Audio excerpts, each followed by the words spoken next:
All right. So we're just testing. And if you're a patron member, hello. This is not a live episode, but it's going to be in the back end of your patron accounts, and you're going to get it months before everybody else because we're recording it right now, and then we'll put the link in your patron account. So we're just getting up. If you wonder why it's not just starting off all smooth, is because we're getting the technology up and going. And yeah, looks like everything's, we got a good feed. And yeah, stream health. Let's do stream health, Big Daddy. Look at that. Oh, yeah. We What's want a it healthy say? stream for sure. Excellent, Big Daddy. That's technology at its best. All right. So we're up and running, and yeah, we got a great episode coming for you guys. So let's just get started.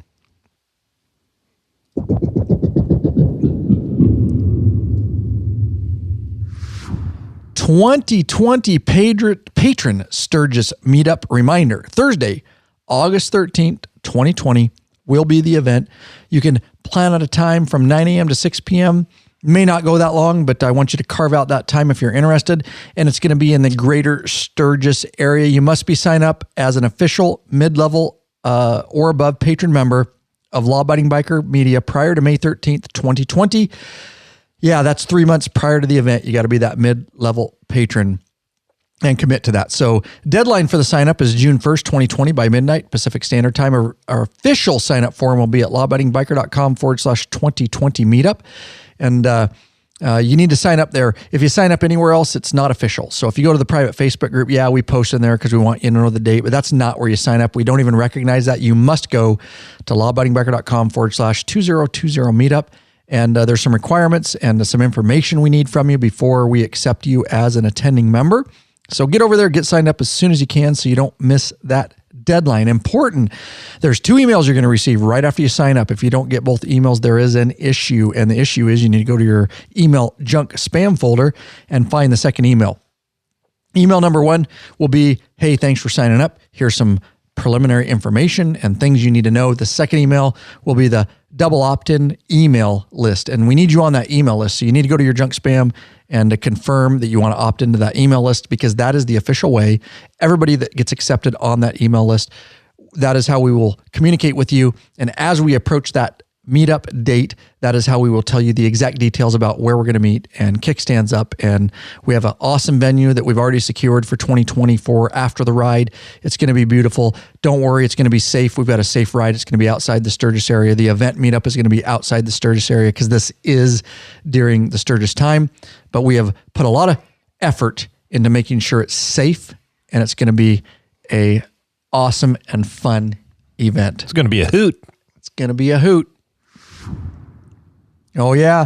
Once you've had Rick Rack, you'll never go back. The ultimate motorcycle luggage rack solution. Forget those messy straps, Big Daddy. Strap your paint.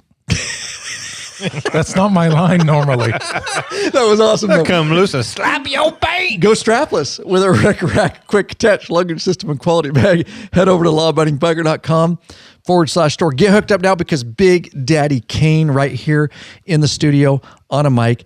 Guarantee he has it in stock and ready to go for you. Oh, we've got a voicemail. Let's play a voicemail. What do you guys say? Do it. Hey, Ryan and team. My name is Cameron Sparhawk. I just recently purchased one of your service videos for the new Milwaukee 8. Upon buying that video, I went and canceled my 1K service for my Harley. And the dealership asked why I wanted to cancel the service. And I told them because I was going to perform the work myself. Well, the service writer proceeded to tell me that if I performed any of the work myself, my warranty will be void and there was nothing they could do about it. And I gave him the little bit of information about the Magnuson-Moss Warranty Act. And he also proceeded to tell me it didn't matter what act. If I did the work myself, the dealership would not be warranting the bike at all. And so I called Harley customer service and talked to the warranty claims department and filed a claim with them. But I was just calling to let you know that with that piece of information, I was able to stand up for myself at the dealership and let them know that I wouldn't be taken advantage of and that they didn't have a monopoly on the work performed on my bike. If there's any other information you can give me, I would really appreciate it. Thank you, Cameron Sparhawk. And he went to lawabidingbiker.com/contact or /voicemail. You can leave a voicemail for us right from your computer, free from anywhere in the world using the built-in microphone. And we appreciate those because they're super important. We love playing them. And I'll start. And then you guys, if you have anything to add, go for it. But Cameron, number one, you did the right thing. Number two, you're educated, and we appreciate the shout out to Law Abiding Biker Media for hopefully educating people on the Magnus and Moss Warranty Act. And number one, that you did the right thing. File a complaint. I would absolutely never give that dealership another penny in my life until they switch service manners and or until Harley gives you something official and you can take it into that dealership and tell them basically they're full of shit because they are full of shit. And you are protected by the Magnus and Moss, and has anything to do with motorcycles. It has to do with vehicles, period, in the United States. And as long as you keep, it's very clear in there, as long as you keep your receipts for the product you bought and you sign as the person that does the service, you don't have to be trained or certified or anything like that, that you did the service and that you bought the product. That's really all your requirement is. But one of the double-edged swords on this, which I always say is, when you have a dealership that bucks up, the burden is going to be on you because it's a federal act and it's a civil issue basically.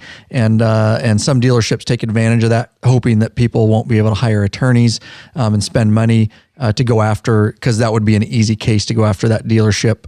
If they did void your warranty, it would be a easily winnable case as far as that goes. So that's what I have to say. Anything you guys have to say? And I'm sorry your dealership's doing that because that's bullshit. It's just horrible. That's how Harley gets a bad name, some of their dealerships. They just scare you into submitting and taking your bike in there. They'll tell you about the computer and how much it costs and, all the special tools and all the, the 180 things they check on your bike. And, yeah. It's, the two things, right? Yeah, it's a load of crap. Yep. And, yeah, it's interesting, but it's good to hear stuff like that kind of stuff. Is still going on, as far as that goes. And yeah, sucks, but you did the right thing. It sounds like you take the right steps. Big Daddy, you have anything? No. Well said, sir. Well said, Big Daddy. Moving on. All right. Hey, Bikeaholics, 03D has a wide variety of innovative products for your Harley-Davidson and a brand new line for the all-new Honda Goldwing named Gold Strike. I like gold. Top quality, affordable chrome lighting and comfort products. Zero Gold Strike are the motorcycle LED lighting innovators for CAN bus plug-and-play system compatibility. That's right. Head over right now. Right freaking now. Big Daddy's eyeing you. If you're a listener and you can't see Big Daddy, or if you're watching the video in your Patreon account, he's eyeing you and he's giving you the stink eye. The stink eye. Head over right now. lawabidingbiker.com/store. Check out our full line of 03D products. And again, thank you, Cameron Sparhawk, for the voicemail. Oh, we've already got into it, but we're going to get into it deeper. So welcome deep, so deep back, you freaking bikeaholics. This is the podcast for the motorcycle majority. The Big MM, also known as the 99%.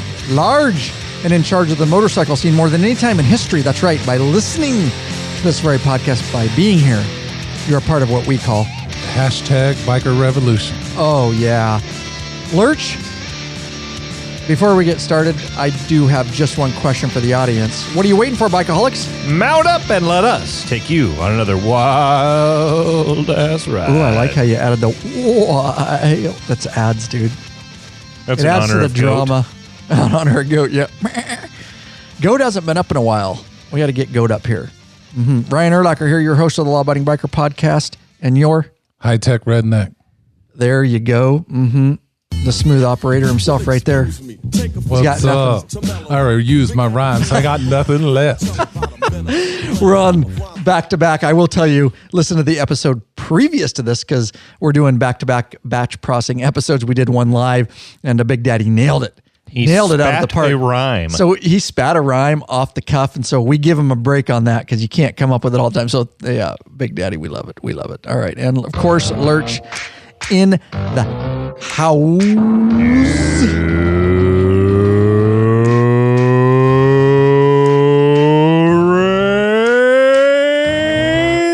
Good God. By episode 2, dude, it's always more. Wow, that was epic. It was epic. By episode 1, he gets his pipes working. And then by episode 2, you're like, holy shit, we're going to keep going, dude. I love it. Thank you guys for being here for episode 2. We're going to keep it on track and to the point. Main episode, or main topic, I should say, today is going to be all about my first adventure bike ride and some other chat with Big Daddy about his adventure bike and what he might be getting into, etc. It's kind of going to be an off the cuff. It's just bikers having a few drinks right here in front of us, talking on episode 2 of a 2 episode night. Let me caveat this by saying you've probably already seen. Me and Oscar did a couple episodes on adventure bikes. This channel, this podcast, by any means, we've done adventure stuff in the past with Adam, who went up to Alaska and did some riding. We love every aspect of the biker lifestyle, whether that's off-road, whether it's adventure, whether it's on-road, as long as it's 2 wheels. I don't care if it's a moped. If it's 2 wheels, all right, yeah, you're right. Let's be honest. All right, well, maybe mopeds are out of line. If it has pedals. If it has pedals, right. If it's a moped and no pedals, it's mopeds are like fat girls. They're fun to ride, but you don't want anybody to see you riding one. One for Lurch. Okay, so what I'm getting at is we do support everybody. And I hope that comes across to you guys is that by adding this stuff, it shows you our passion for motorcycles in general, that we can't just ride street. Like, we want to take it to the next level. Like, we're going to continue to ride street. We're going to continue law-abiding biker as it goes. As far as the street and Harley and Indian and American made V-twin, and we love the metric stuff, and all that, all the, Hondas and Yamahas and Indian is metric, but nonetheless, we love all aspects. And in order to keep going, we want to explore all those different, what should I call them? Subsets within the motorcycle community. There's so many different subsets. Genres. There you go. Genres, off-road and the adventure riding and all that. And to keep passionate, we want to keep learning, and we want to meet different bikers from the different genres. That's important to us. And to do that, we are absolutely getting into adventure bike. Again, we're not leaving street behind, but we are getting into, and Rick's been into it, Big Daddy's longer than me, and so is Oscar. It's brand new to me. I've always wanted to do it, and I've kind of just put it off. I wish I would have got started when I was younger, because the few times I've been out prior to winter here, even during the winter here, absolutely phenomenal. And it frees my soul just like street bike riding does. It does something to me in a different way, because I get to see different things, and I get to look out points where I can't get, on my Harley. And so I'll do both. And so as we dive into this, we want to do a little bit more of the adventure. And we know, I can tell you, I was a little concerned at first, but from our audience feedback and from the private Facebook group, that I think most of the private Facebook group has the same understanding that we do, that they love bikes. Like, not everybody can afford both, and I get that. And that may be the only thing that's keeping them back from actually getting an adventure bike. But we have people in the private Facebook group that are working on all kinds of different dirt bikes and street bikes and cafe racers. And it's just, and so I have to believe that most of the audience, although it may turn some off that are very, very hardcore Harley-centric. We are a Harley-centric channel, but we are going to go on a path of being, a little bit, as we explore, we're going to, these new subsets or genres, as Lurch puts it, of the motorcycle, community and the sport in general. We're going to go off, and we're going to do some more videos on the YouTube channel. We're going to do some adventure videos, and we're going to do some, you've already done one, the KLR. So with that said, I don't want to have to feel like I have to explain ourselves on why we're doing this, but I know some of you who are hardcore listeners may wonder where we're going with this, but we're not changing directions. We're just broadening our horizons. Oh. Good enough? Yeah. All right. So with that said, today's main topic is going to be my first adventure bike. And like I say, Big Daddy, I'll tell you this, guys, up front. Lurch, he knows some about it, and he's starting to learn, because when Lurch retires soon in a year, he may have more. Year and a half. Year and a half. A little closer to year and a half. Year and a half. Is that okay? All right. Yeah. I skimped it there. Mm-hmm. Got you excited, didn't I? I'm eligible in right. less than a year. Gotcha. But Probably going to be about a year and a half. Year and a half. Yeah. And then he may probably likely get involved also in some adventure riding. I think so. I'll have some time to do it. Yeah, exactly. I hardly have time to ride the one I have right now, unfortunately. Yes. Lurch is working out of town and he travels back every weekend. And when he gets back on the weekend, he's got to take care of everything all of us take care of during the week. So it is a little tough for Lurch right now. But we had a good conversation tonight over pizza in between podcasts. I wish we'd have been recording, but I think we can recreate a lot of it. Big Daddy, I will tell you, I have him here for a reason, because he's absolutely obsessive, and so is Oscar. But they're brilliant in a good way. In a good way. I don't mean that negatively. Like when they get into something, like I'm obsessive. I feel like yes, you are. I feel like I was more obsessive till I met these two. And then I met Rick and Oscar, and I'm like, actually, I'm not insane. They're insane. But these guys are awesome. And I say that lovingly. And again, in a good way. In a good way, because these guys educate me and they get into it so much that they are so passionate about it. They're very technical and they learn all the ins and outs of things. And I was saying that I'm more the guy, I'm like, fuck, it did all right. I'm good with it. If I really get pissed off, I'll buy a different bike eventually. But I'm like, I don't know. It did good enough, but that's why I love these guys, because they do so much research that I basically just fall on them. And I'm like, what do you think about this? And they educate me on all the different stuff. So Big Daddy's here for a reason. I've already had Oscar on. The time we wanted to do Big Daddy and Oscar together, we had to bag out because Big Daddy was sick. And so me and Oscar just kind of went with it. So here you go. It's the follow-up. And I did, since that episode, I bit the bullet and I got it before I wanted to. I was actually going to get it in the spring of 2020, but I found a smoking deal and on a KLR, Kawasaki KLR 650, a 2018.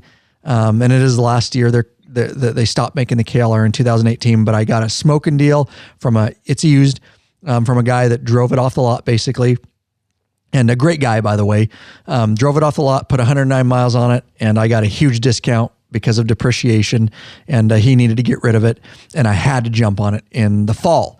Luckily, I got to ride it a few times before winter really set in, and I've even ridden it in the winters, depending on the weather and how muddy it is and stuff, where I'm going. But I want to talk about that experience, and I want to talk about my first ride, and then we're going to, what's up, Lurch? Out where I live on a gravel road, and during the winter, the mud tends to come up to the top. And like today, I didn't ride because my road is so nasty. If I had an adventure bike, I wouldn't give a crap about getting mud on it. No, plus it can ride in it. Yeah. Right. It's no big deal. I got to get one. Like that. You see how dirty that thing is. It's not really, really dirty, but it's dirty. I don't give a shit. Right. Yeah, it's a dirt bike. Should have dirt on it, right? Now I have to get one. See? Before you even talked, Big Daddy, Lurch is sold. So Lurch has just been listening. He's where I was 6 months ago, where I just listen, and take in. And then you're going to learn at the end of the day, you have to make your own big boy decision on about how you want to start into this sport if you're interested. So, and I know a lot of our audience members know even more than us because they are Harley riders and avid adventure bike riders. So there you go. So Big Daddy, I've done enough talking, but so me and Big Daddy and Lurch is going to jump in, especially if you have, that's the best part. You have questions. I'll be asking as you guys go along. Questions. And I may, if I can't answer it, I guarantee Big Daddy will trump right over me and answer it. I'm taking notes over here, some things I want to ask. All right. So Big Daddy, do you have anything to say before we get started here? Well, I think the key here is to realize that there's really two different things here. There's adventure bike riding that's traditionally street with the ability to go off-road in certain situations, and then there's dual purpose. Yes. And each of those subsects, there's dual purpose guys that are diehard dual purpose, and they make their bikes to have the ability to do on-road and off-road. And then you also have people with traditional adventure bikes, like what I would think of, like the Suzuki V-Strom, the BMW GS, the Tiger, Triumph Tiger, any of the regular 1290 adventures that are not of the R class, that are more of like a touring bike. But you can hit a gravel road maybe with them. But you can hit them with them, but their tires are set up a little bit different, and they may modify them a bit. So as I talk, I'm going to be reflecting on, there's going to be a different path for every person, because some people are going to want a true dual purpose that's street legal and they can ride it back and forth to work, or they can ride it down to a pit where they can go ride it off-road. And so they wanted a little bit more off-road. And then, of course, you're going to have your true adventures, your GSs, big Triumph Tigers that are big 1200 motors and such that, yes, they advertise that they can go, but they're not riding the types of trails that potentially I may be riding. So there's two different classes. So when we say, as I talk, I may say something dual purpose. What I'm meaning is more off-road. That's a true dual purpose versus you can get into some adventures riding that can go off-road and on dirt roads, but you're not going to be taking them on a mountain trail just because they're too heavy and such. Yes.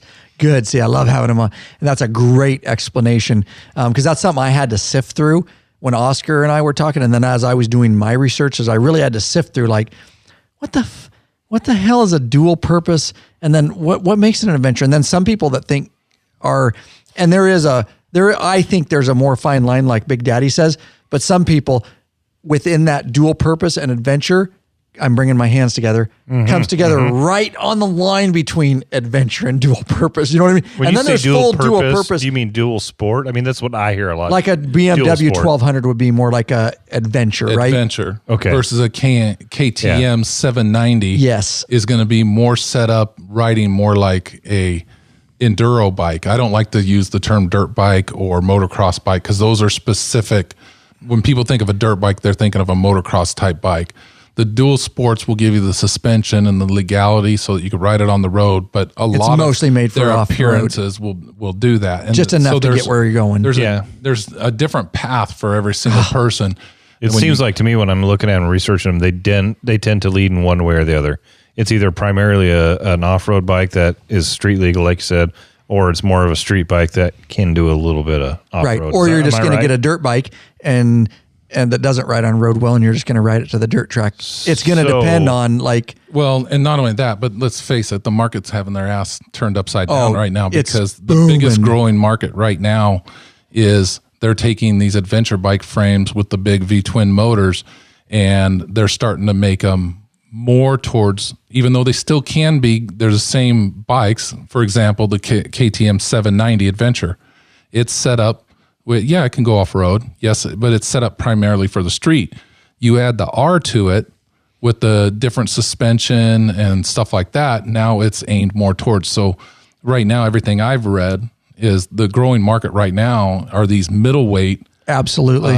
Let's call it, KTM calls it an R version, but all these different brands are starting to step in and they're saying, Harley, this guy, one of them. Well, I think Harley is. Yeah, they're aiming more at the towards BMW the adventure 1200. bike. Yeah, you're right. Now their commercial shows them riding through the dirt and stuff, but correct. Let's be real. You can do that. I mean, the guys from Long Way Around showed that you can ride a big BMW GS 1200 around the world, but of course they realized very quickly that the bike was big, it's heavy.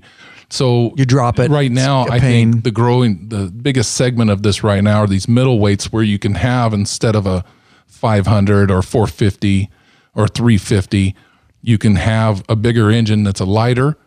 But then now they're still offering like Kawasaki is offering the Versus 300. And that bike is for somebody that's smaller in stature, a little bit lighter, and they can still have all that power to do both. And with Kawasaki, it's to be seen, right? Because the KLR is done. The KLR has a cult following. It's a very applicable bike. Yes, it can do adventure. It's primarily aimed towards that look of remember when this bike started, it started as a dual purpose bike. Right. The Honda and the Suzuki, the DRs and the stuff. DRZs, that's what they were based on. Yep. But Kawasaki saw an opportunity where they could reframe the dirt bike. Yeah. I mean, they have bigger fairing and stuff like that, and it's kind of molded to that.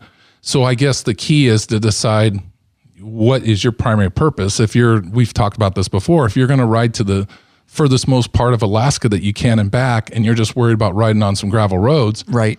And your Harley can't do it, right? Yeah, your regular adventure bike will be more than suitable for that. BMW 1200, yep. But if you want a bike that can ride on the road and then you can get off and go on a Forest Service road, if it's generally or more technical flat, trails, right? Yeah, you might want something that's a little more. And I think that's where these middleweight, R classifications And I know that other manufacturers have a different designation. I'm just thinking KTM. They're building those up for that purpose. So you really got to aim. What you want to do is figure out what you want and then find the best bike that's going to be in the center of that. That makes sense. Yeah. Nice. Yeah. It is. And this is, and you hear it in some of the past episodes, which will air before this. Me and Oscar have a lot of these conversations, so it's nice to get a different perspective too, and have somebody else as where I was back then, sitting, going, I'm confused, and you can pop in those questions that a lot of the audience will have.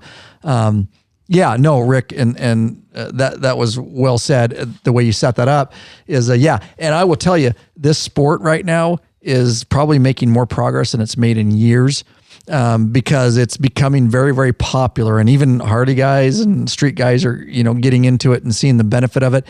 And so you're going to see over the next 5 years, just some massive, improvements. And there are going to be, I think, some companies. I'm excited because there's going to be some companies that are going to come out with that range of bike that you're talking about that are going to be stunning and near that perfect bike, because it's still right now, the way I see it, the way I see the market, and from the research I've did, and you can correct me, Rick, feel free. It's still way out there. Like there's still a ton of progress to be made, because there are some big decisions to be made, and there can be some big gaps in between those decisions on what you make, between street and dirt and what you want to do. If you're going to ride dirt, just get a dirt bike. I'll tell you that right now. Don't get something to ride streets. Trailer that bastard. If you're a dirt rider, just ride dirt, But then there's, you get more into maybe stuff that I want to do. And it was a tough decision for me. It was. And I know you sent me a lot of listings, and Oscar sent me a lot of listings. And, and then I listened to what you guys said, and I listened, and then I really started thinking what I wanted to do, as far as. And again, I'm new to this. I had to get into it, and price is a huge thing. And we were talking about this off the mics, so we'll talk about it on the mics. Is, you can talk all day about this bike and that bike, and I can do this and I can do that, and this bike can do this. But at the end of the day, sometimes price is a huge, huge determining factor, especially when you're starting in a new sport, right? Oh yeah, for sure. It's like you don't go out and, any other sport, you're starting snowboarding, you don't, unless you're just loaded, you don't go out and buy the most expensive snowboard and bindings. You go out and you're like, I want to try that. I don't know if I'll like it. Right. Like, I want to see if I like it. And so that's always a considering factor is, hey, you can always sell. Like, you can get into the sport and start cheap and just see if you like it. And then I think we talked a little bit about this. Then you can ride and figure out actually what you like to ride. Like, I want to do hill climbs, or I want to do, whoops, or I want to do jumps, or I want to just ride Forest Service or fire roads, or I want to do some trail riding, but I'm not that aggressive. Then you can ride the bike that you decided to buy. And if you got in at a low bar, you can sell this thing, and then you can upgrade to the expensive, if you find out, actually I like just to ride mostly road, but I want to ride gravel roads, then save up and go get a BMW, right? And I want to go to Alaska, and I want to ride the Alpine Highway, and I want to do this. Or dude, that trail riding was the shit, but my bike doesn't have enough power, and I need to, power out of things. So that's a consideration. But if you have the money to spend and you think you know what you want, does that make sense at all? Yeah. Oh yeah. Like, that's some of the decisions I had to go through. So basically, and then we're going to get in deeper, and because Big Daddy's riding a KTM right now, and he's been through more bikes than me. And I'll tell you right up front, he knows way more than me. So take with what I say with a grain of salt, please. I've had a limited time to learn. But the reason I made my decision, on the Kawasaki KLR, number one, I got a great deal. Number two, I kind of see it 47, the kind of riding I want to do. And had I been 20, and I said this, had I been 20 or 25, I would have got the most powerful dual purpose that could ride mostly dirt and some street, that I absolutely could, fearless as far as that goes. But I realized that I'm 47, and really what I'm getting into adventure bike riding for, and a little bit of dual purpose, is, I can do, and I'll do some more aggressive riding. I'm fine with that, and testing those waters and kind of seeing what the bike can do and all that kind of stuff. I'm fine with that.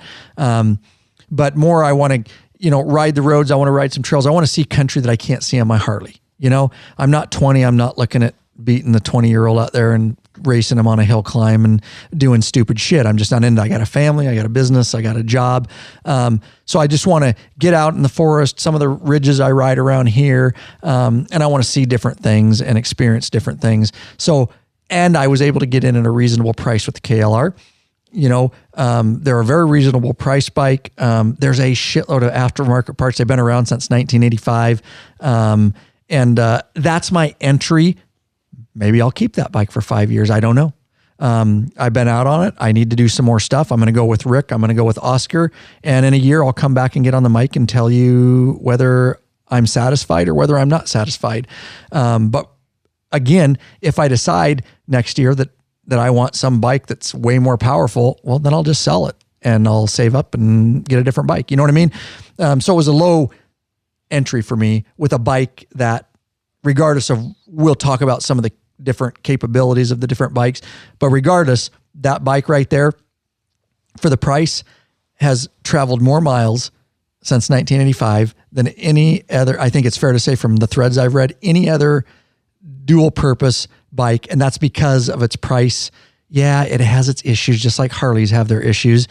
There's some things you need to take care of right away when you buy them. But if you follow those rules, those things are tanks, like you said. They're tanks. They run forever. They're still being ridden around the world as we speak. Yes. Do you have to Farkle your bike? Oh, God. Here we go. Here we go, Rick. So we did a project on the KLR today that will come out on the YouTube channel. We put some saddlebags. Panniers. Saddlebags, Rick. Put some panties on your bike. Panniers. Yeah. We put some it's actually pronounced panniers. We had to look it up.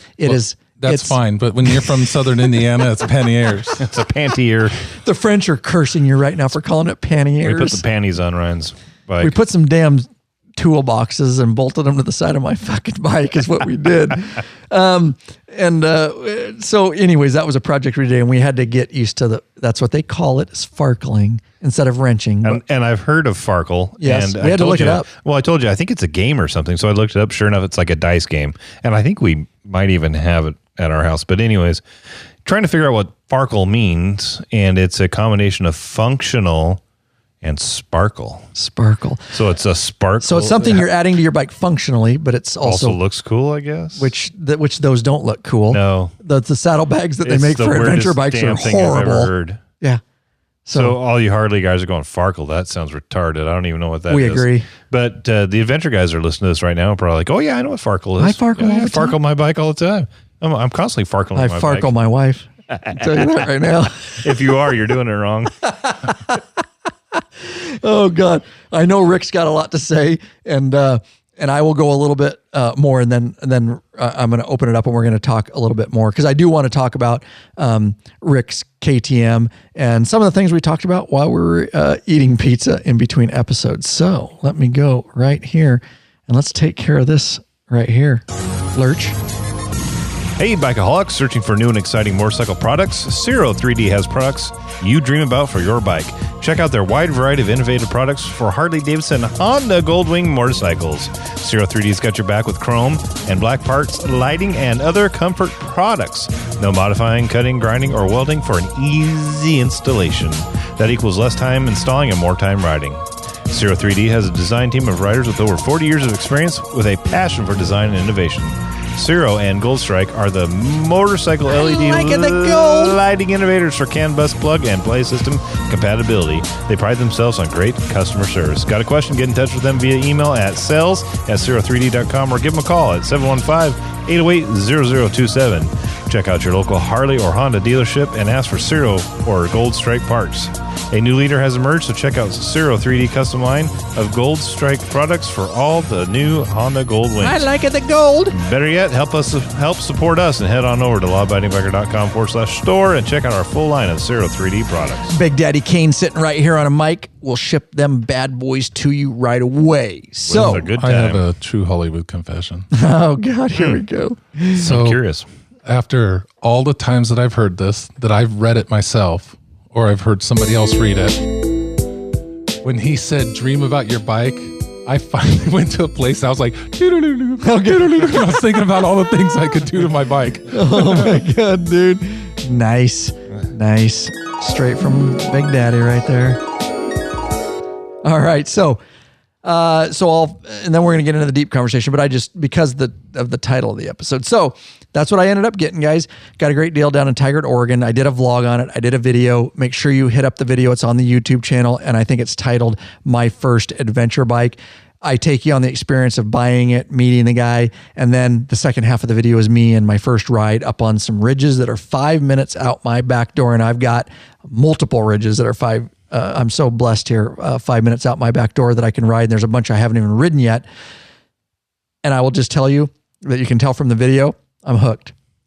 It was an absolute serene experience. And I haven't got to experience with friends yet and true brothers, which I will, because Oscar's got one right now. And I think Goat is interested in it, and I know Big Daddy is, and we're all going to get together, and we're going to do some more videos on the YouTube channel and show you our experiences of some more dual purpose, whatever you will, or adventure riding, and we'll see where it takes us into the future. But again, we'll continue with the street bike and the Harley stuff. So yeah, I was absolutely hooked. It was amazing. I was sorry that winter was up on us, but the day I went, it was a 50-degree day still, and it was in late November. It's since got a little bit worse, colder, but we've had some beautiful weather. Oscar went down today and rode, and had we not been filming, I would have rode today. Would have went on a little dual purpose ride or some off-road riding. And so that's what I have now, and I will let you guys know. And I think it's a good for the podcast and for the YouTube channel for me to start from scratch, and Lurch will be starting from scratch, and to just give you my opinion after a year. And I may change some of my mind on some things I've said. So Big Daddy Kane has had a KLR.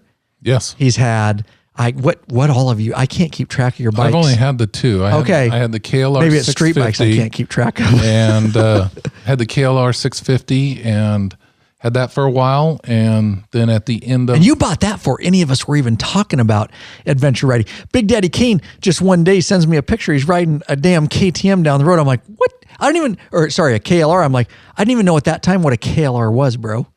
Yeah. We were all like, what is he doing? We love you. Well, I had originally always wanted to do scrambling, which is what I'd always wanted to do. I've heard you talk about it before. And scrambling is a traditional... less of a dirt bike, more of a street bike, where now they're commercially made. Triumph makes some that are very good, and they basically take like a Bonneville and they put a little bit different suspension in it, and they put a high exhaust, and they do that. And that's not meant for some of the stuff that I've ridden this KTM on, but that's originally what I wanted to do, the old Steve McQueen. Because you had a Triumph at one. We did some videos on the Triumph too. Yeah, I like that Triumph. I miss it, but it wasn't a scrambler. Right. I should have just bought the scrambler, but... I remember this. Yeah. But I bought that KLR because me and Oscar had been talking about it. And Oscar was like, well, I want a Honda 650. He was going to get a dual purpose Honda 650. Yeah. And one day, it was the middle of the winter, and this guy advertised this used KLR with, I think it had like 9,000 miles on it. And he said, the poor man's BMW. Mm-hmm. True story. Must sell. That's a great idea. And he was in town, West Richland, right out, very close to my house. And I went and looked at it, and it had the saddlebags on it. It had a tank bag. Panniers. Panties. Had the panties on it. Mm-hmm, mm-hmm. And so I decided to go that route. And when I talked to Justin about it, he was like, no, I'm looking more dual purpose. I'm looking more dual purpose. Because he comes from a dirt bike, big dirt bike background. It does have a big fairing on it. I mean, it does, and it offers a little bit more protection, but I had that bike for almost a year. Basically, all I did was really just ride it back and forth to work. I have my impressions of it, and some people that are diehard KLRs may not agree with it. I know that you two don't agree with everything that I say about it, but there's just so much that needs to be done to get it to the level of what I wanted. Not saying that I couldn't have done it, but the suspension is a little lacking because of the big gas tank and the high gas tank. It's a little top heavy and stuff. And I felt that the single, even though it's a great little thumper and it's a tried true motor, I thought it was a little underpowered for a 650. And I realized, but it did fit an inch with the fairing and stuff that I thought was a little bit better than the 650 Suzuki or the 650 Honda. This is what I wrestled with when I was deciding. Yeah. I ended up selling it, sold it for what I bought it for. I didn't put no money into it.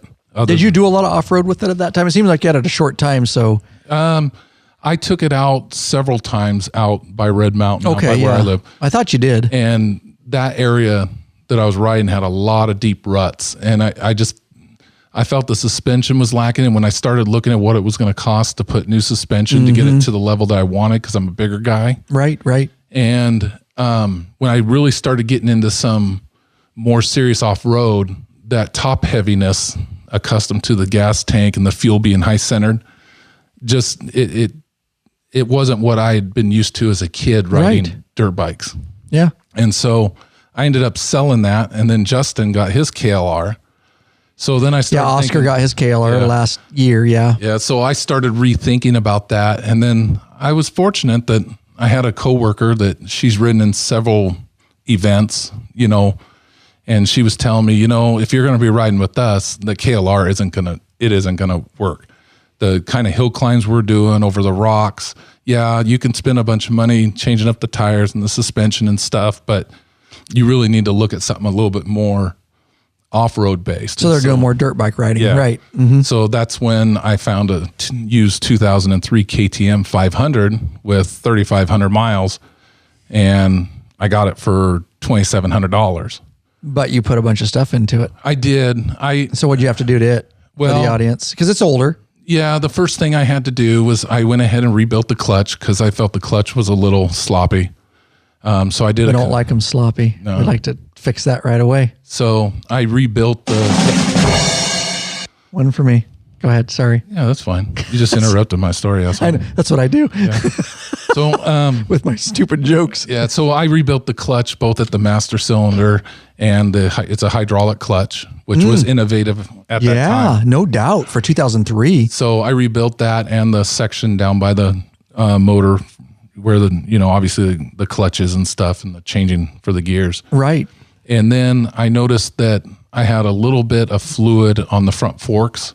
So I knew it was time to replace the seals. So I did a complete front suspension rebuild with a kit. So everything from the gaskets to the rebound dampeners, all the way down was redone. And then I changed out. It had more of a street type tire because the guy who had it since it was new. In fact, the guy I bought it from him, and he was going to Alaska to work, so he needed to sell it. The original catalog and the Austrian written manual was still with the bike. Oh, dude, that's crazy. So you open it up, and here's all the parts list and the service manual that's all in Austrian. And he even had the flyers. He even had the flyers for the bike, and he had the dirt bike episode or the dirt bike magazine publication where that was in it. I mean, this guy obviously, and supposedly the guy, he turned around and he already did some upgrade stuff because it had an LED light, had a street legal kit, etc. So all I did was I changed out the tires. I did a lot of research and I changed out those tires to Dunlop 606s, which is more of a knobby looking, but it's still street legal. And I rode it back and forth to work a few times. And then once I went up to the ORV park in Oregon, it really changed. I mean, I did some really aggressive riding that I don't think I ever would have thought I was going to do because I thought I was going to stay on beginner, maybe intermediate stuff. But I ended up getting stuck into some advanced stuff, some very steep hills, very rocky. For a first time out, looking back, it was crazy. Yeah. I didn't mean to get into it. I was just following other people. I'll tell you that. But it made me a better rider. But so my bike is set up more for dirt than it is street, but it can be on the street. Right. But it's, I don't have the big fairing in the front like what you have, but it's been a great bike. It's paid for. I've already got the money into it. So even if I decide to go with a KLR or something else, I'm going to keep this. Right. Because there's no reason to get rid of it. No, it's a cool bike. It's a real powerful bike. I mean, it's powerful. I mean, it can get scary at times. Those, 525s can really get on it.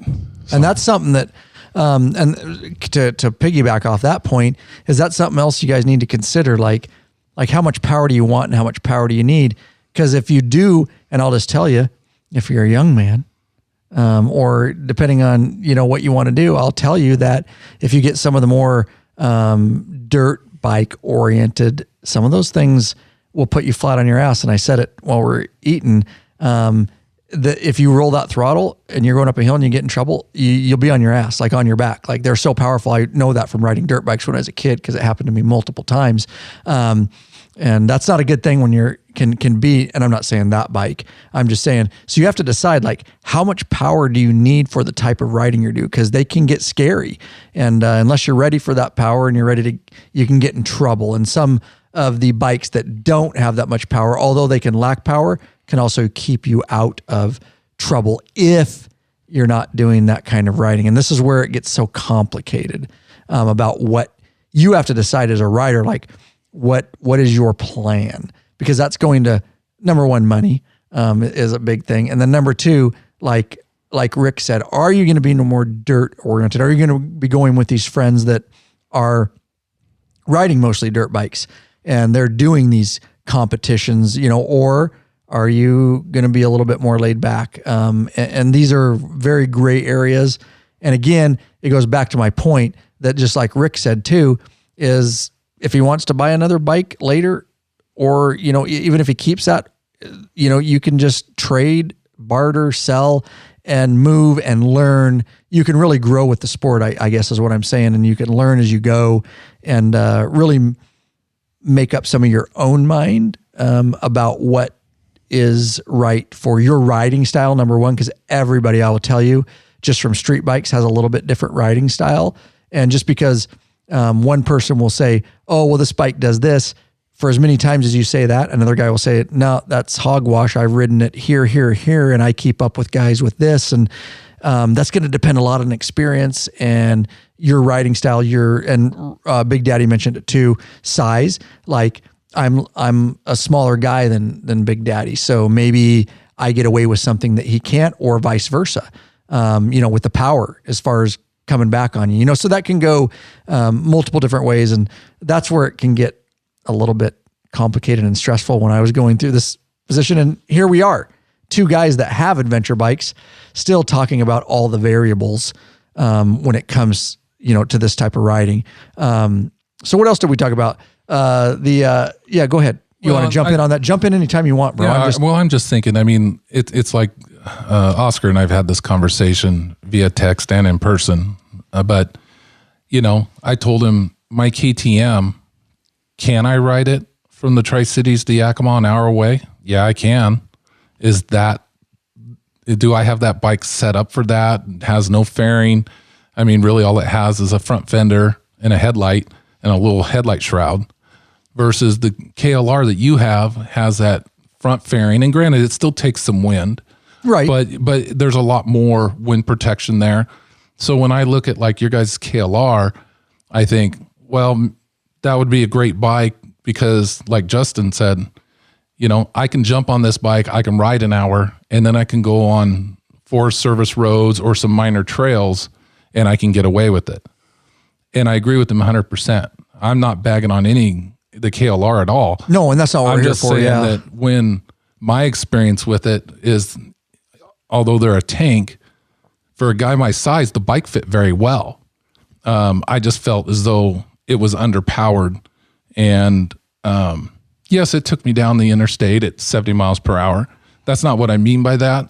But when I took it into some off-road stuff, some rut stuff, it just didn't... the best way I can say is the top heavy. Right. It's versus this KTM I have is like a complete ripper. I was climbing hills that were 30, 40 yards at very steep banks filled with rocks. And when my bike started to, if you dump it, you're on a hill. Now you got to pick it up at an angle. And then if you can't get it to electric start, you got to kick start it, or do you back it down, or what do you do? And I just got on the gas and ripped it up. Right. And so there's. And you were in that environment. Some guys would never put themselves in that environment. Right. I'm sure there are some listeners that will listen to this someday. Right. Could be 10 years from now, 5 years from now, that they'll say, oh, I could do that with my KLR.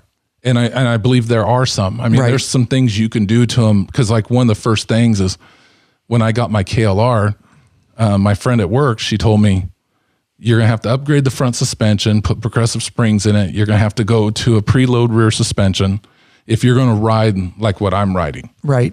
And so when I bought this bike because it was cheap and then I turned around and put an extra $800 into it or whatever, I set that up for that. Like, yeah, I can ride to work, but that's not why I bought it. I bought it so that I have that availability. So like for me, that KTM, I'm probably just going to bring it up to Yakima and I'm going to store it up here.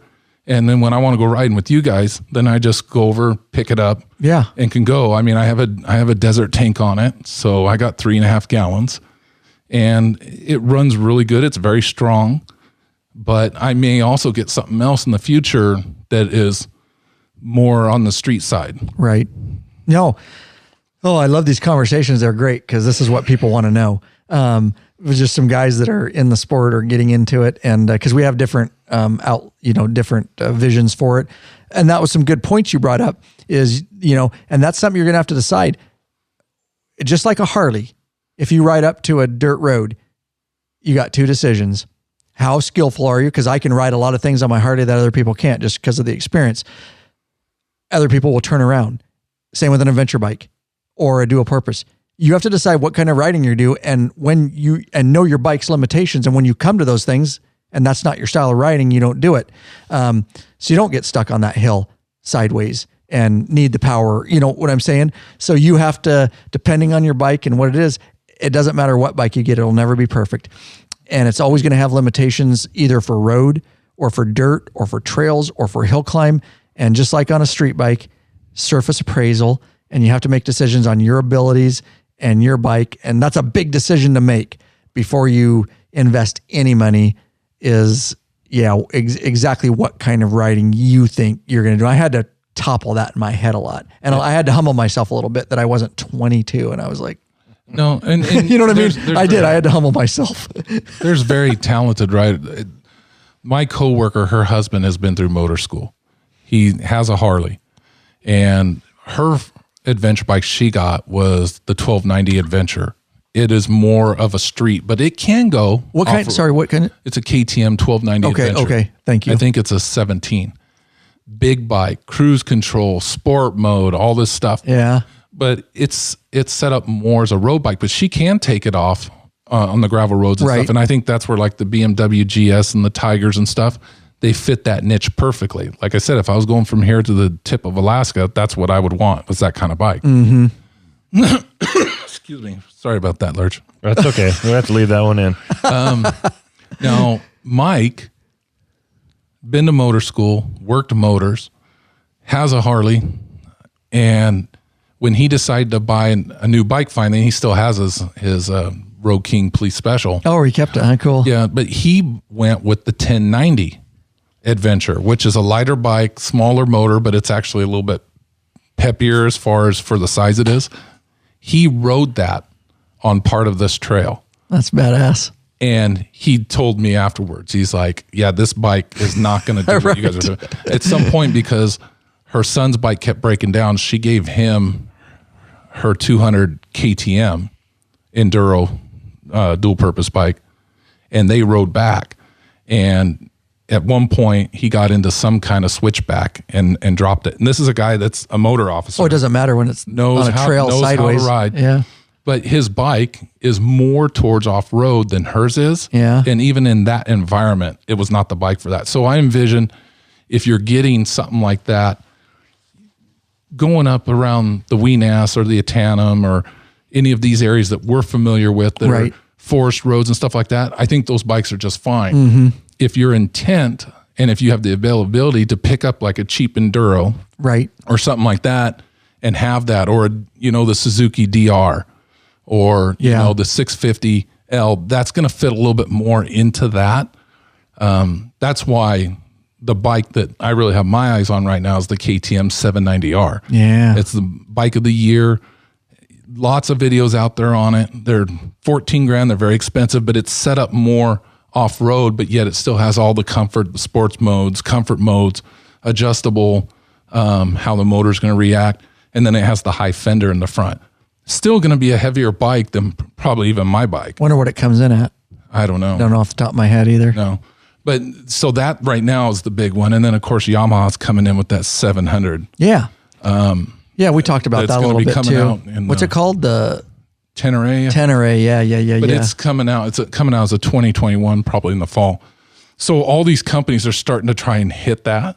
Or you can go the exact opposite, and you can go like with the Husqvarna 701 Enduro that's completely street legal, but it's basically a dirt bike with turn signals. I mean, right. That's why you really got to decide.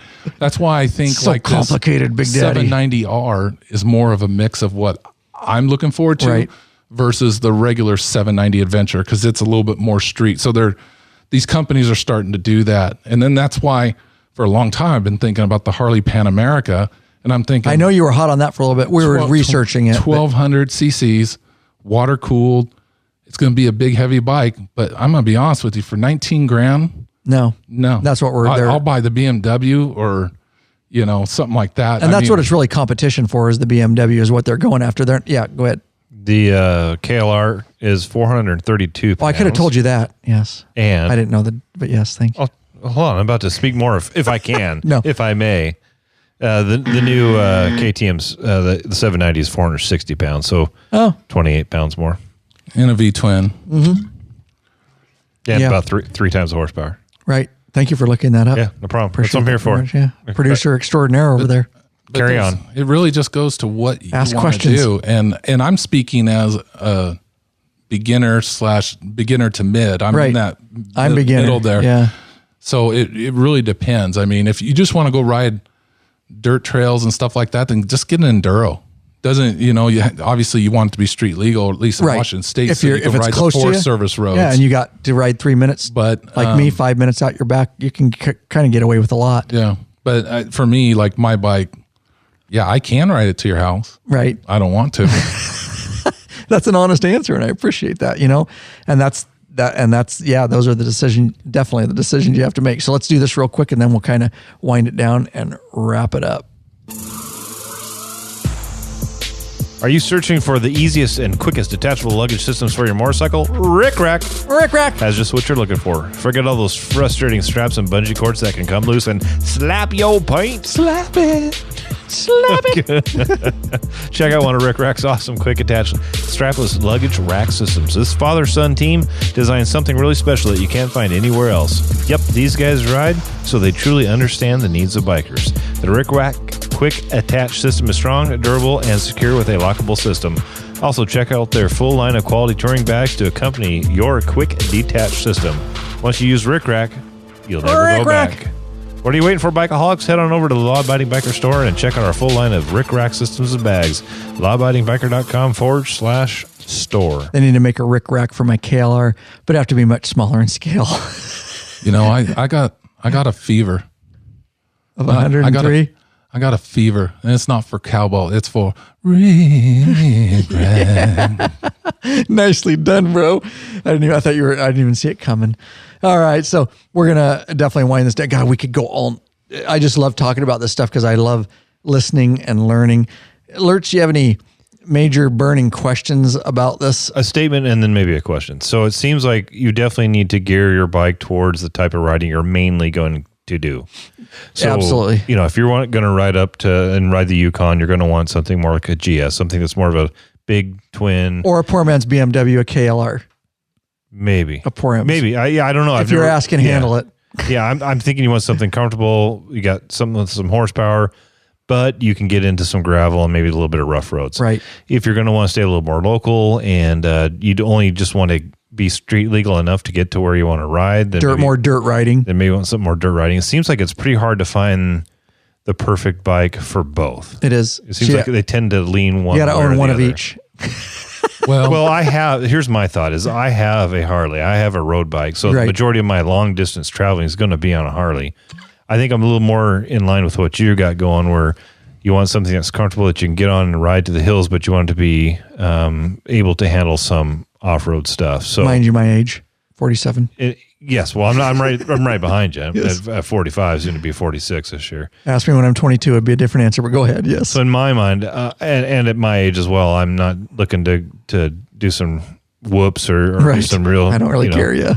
Inclines or whatever. So for me, in my mind, I want something that I can jump on It's street legal. I can ride it to the hills. I can get on some Forest Service roads, maybe some fire cheap roads, trails. some trails, yeah. And maybe throw a fishing pole on and go fishing for the day or something. Yeah. So I guess I'm still not sure. I mean, I've listened to everything you guys have had to say, and I'm still not sure what I want to buy.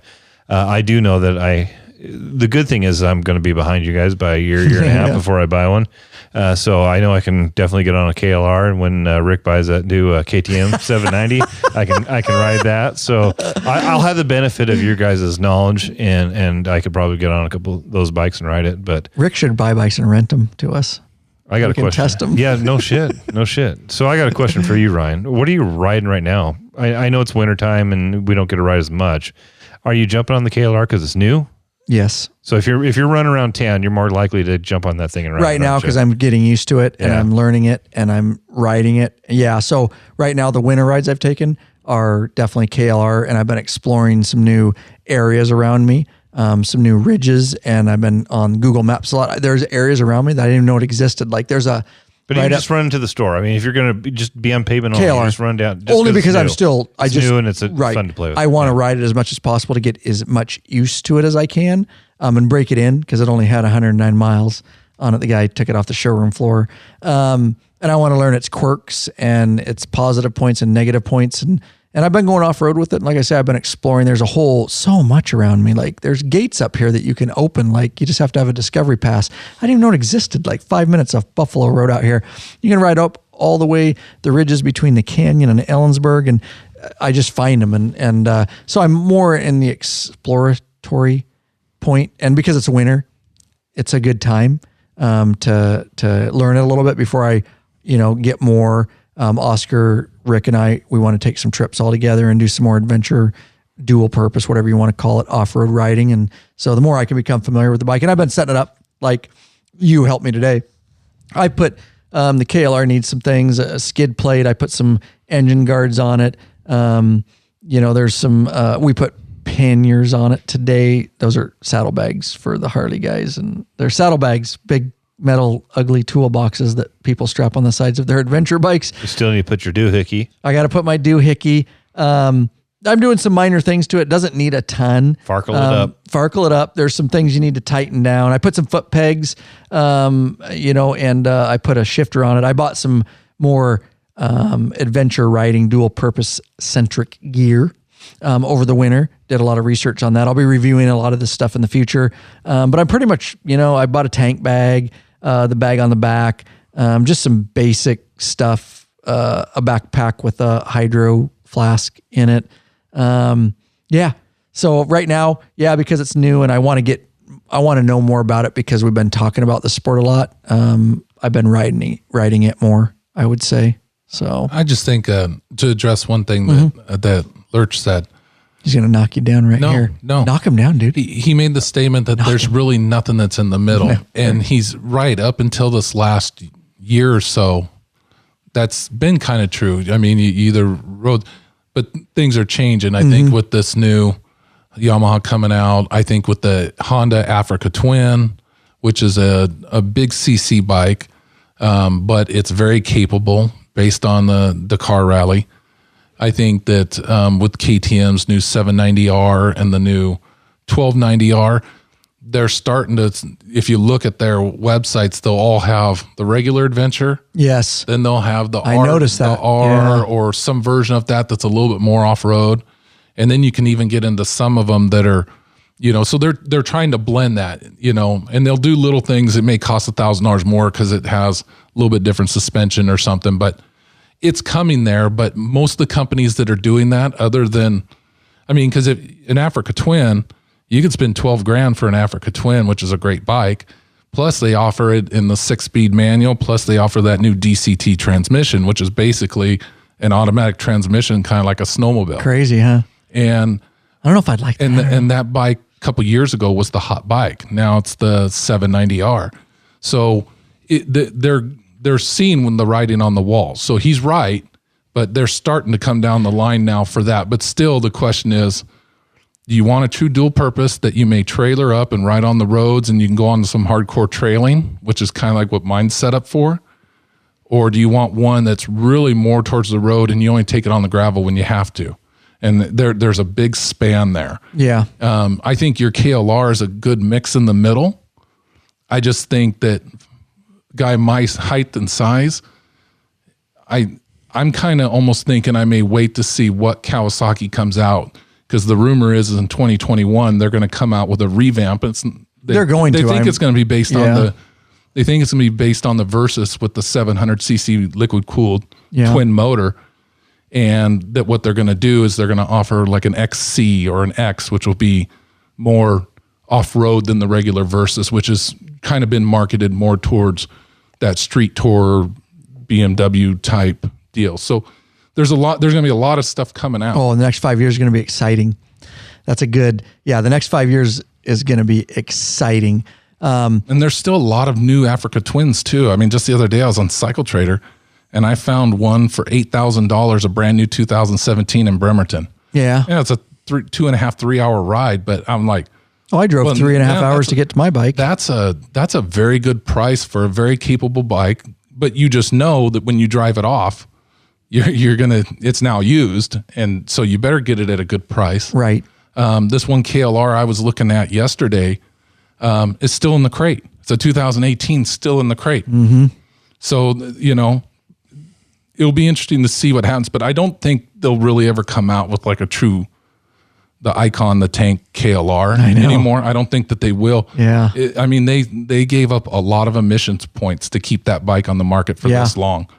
I think that they'll come out, they'll use a motor, probably a fuel injected. I guarantee where they can lower down some of those carbon points and stuff. That's one of the reasons they discontinued it is definitely the carburetor and the emissions. And there's just so many standards now. The only thing that as we wind it down here and we'll kick it because we're doing perfect on time, is one thing to consider, and it is one thing I considered, is how many aftermarket parts are developed for that bike. Because a lot of the bikes, it's really hit and miss on what you can get, because they're new to the market or they just haven't developed them. And again, I like all the I would have one of everything. This is just what I started with, but I would tell you it was one of my decisions.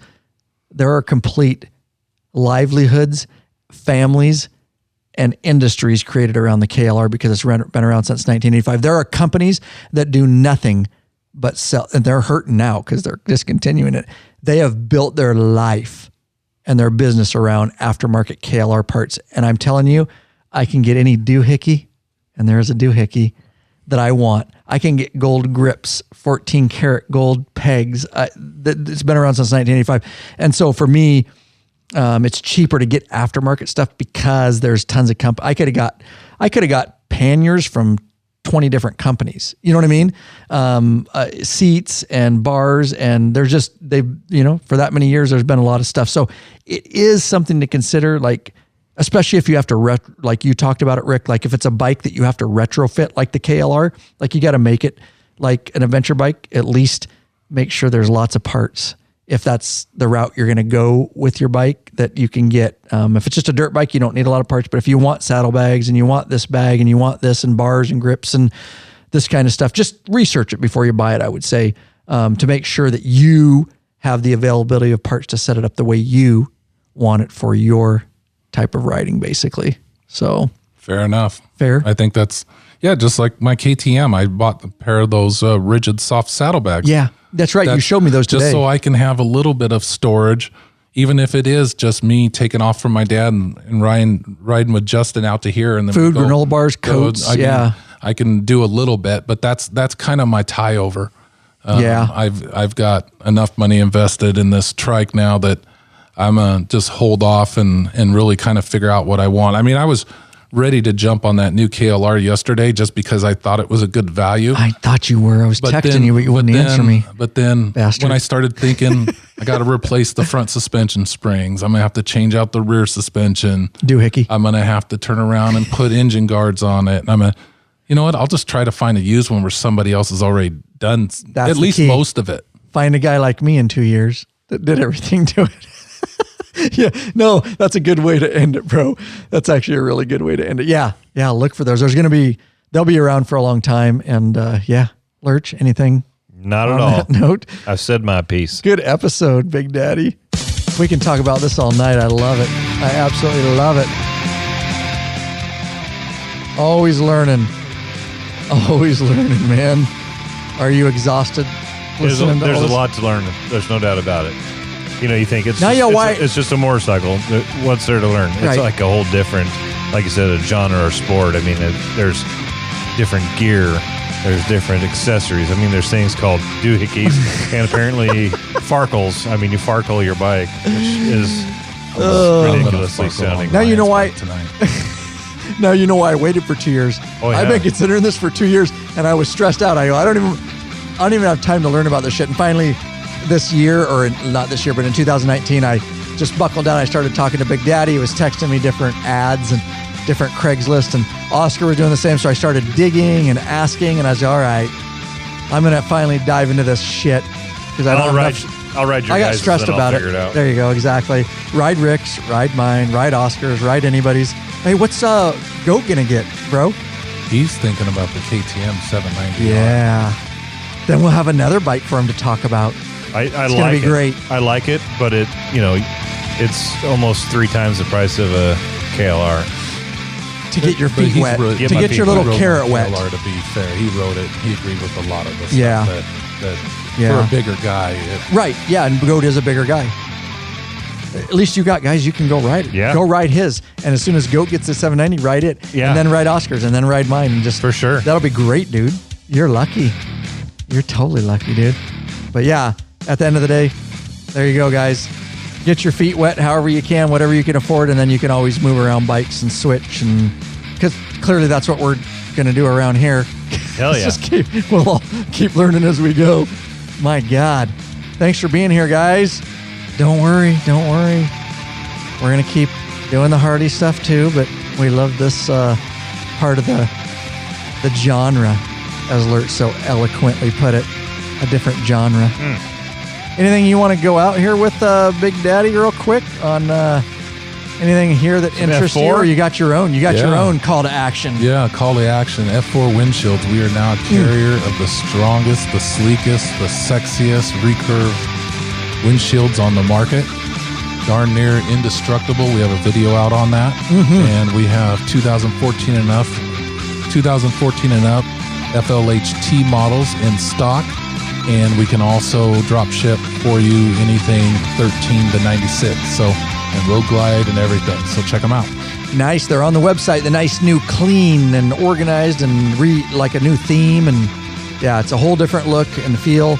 And we hope you guys enjoy the new shopping through the new website online store. And Big Daddy's got those. And I'm loving my F4 Customs. He's got an F4 Customs windshield on his trike, a recurve. And we're going to be rocking those to Sturgis this year, and super excited about that. So thank you both for doing 2 back-to-back episodes. I really appreciate it. Thanks, Big Daddy. Your wealth of information. And I could have kept past my bedtime. I know. I could have kept picking your brain, dude. I kept him right at an hour. Yep.